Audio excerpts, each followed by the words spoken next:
Hello guys, नमस्कार।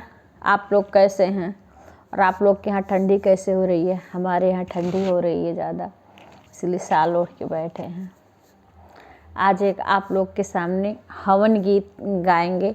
आप लोग को अगर अच्छा लगेगा तो प्लीज़ लाइक करना, कमेंट करना और सब्सक्राइब करिए हमारे चैनल को। ज़्यादा से ज़्यादा लोग जुड़िए।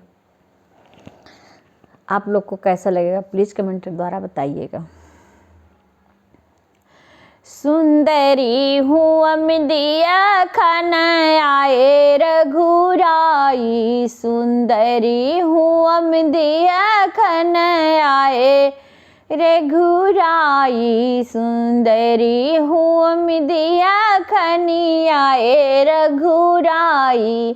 चारे कुवन चार के लागड़े हैं, चारी कुवन चार के लागड़े हैं, बिचवा चौक पुराई, सुंदरी हूँ अमदिया खनी आए रघुराई, सुंदरी हूँ अमदिया खनी आए रघुराई।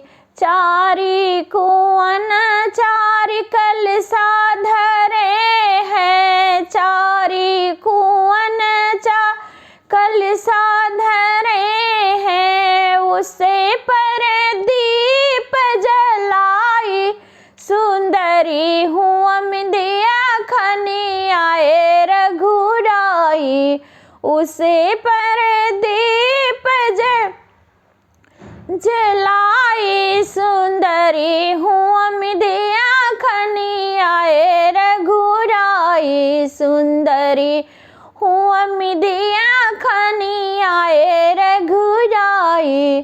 चारी कुवन चार पोथी धरी है, चारी कुवन चार पोथी धरी है, बिचवा ब्रीप बैठाई, सुंदरी हूँ अमदिया खनी आए रघुराई। बिचवा ब्रीप बैठाई, सुंदरी हूँ अमदिया खनी आए रघुराई, सुंदरी हूँ अमदिया खनी आए रघुराई। हेलो गाइस, नमस्कार। आपको हमारा एक हवन की गीत कैसी लगी? अगर अच्छी लगी होगी प्लीज़ लाइक करना, कमेंट करना और सब्सक्राइब करिए।